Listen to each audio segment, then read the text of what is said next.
Bill Schwab, winebuys.com here, and I'm here with our friends from Ivamau. Correct. Excellent. Ivamau. I won't pronounce it right eventually. And this is Chevalier Lascombes, which we're probably familiar with the Chateau. If you drink a lot of Bordeaux, you're familiar with the Chateau from the Margaux region. And this is our second label, a little bit younger vines. Exactly. Younger vines and more Cabernet Sauvignon. And same vinification though. Same vinification. Shorter oak aging, however. Well, a little younger vines probably just can't take as much oak. Exactly. And we had a little discussion earlier about oak. Does oak cause a wine to age better, or does a wine that age better get more oak? And it's more on the second side. Because a wine has the ability to age, you can give it more oak, and therefore it can hold up a little bit better for a little bit longer. And build a better combination between the tannins of the wood and the tannins of the fruit, really.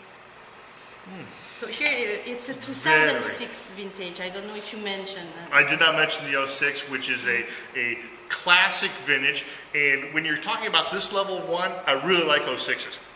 A little bit inexpensive 06s. I'm not as big a fan of them because they tend to have a little bit of a tannin problem to them. The fruit just doesn't support the kind of tannins that are produced in a vintage like 06.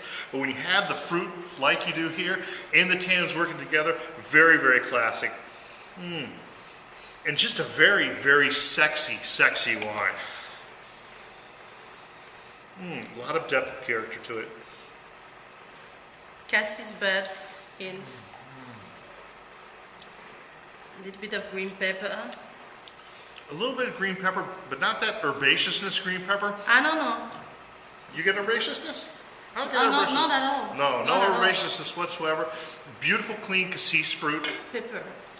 Peppery, spicy. Yeah, more of a black pepper or a spicy pepper as opposed to the green pepper. Because a lot of people associate green pepper with that underripe Cabernet, and that's none of this. None of this.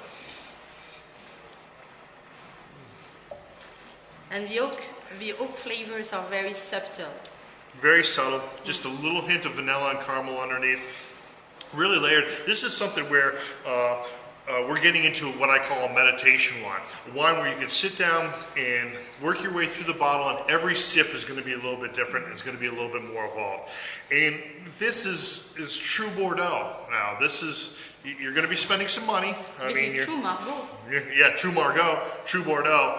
You're going to be spending some money here. It's one of the classic regions. You're going to be looking at about 50. We're going to try to get it down to about 45, maybe a smidgen left. But even at 45, this is a great, great bottle of wine.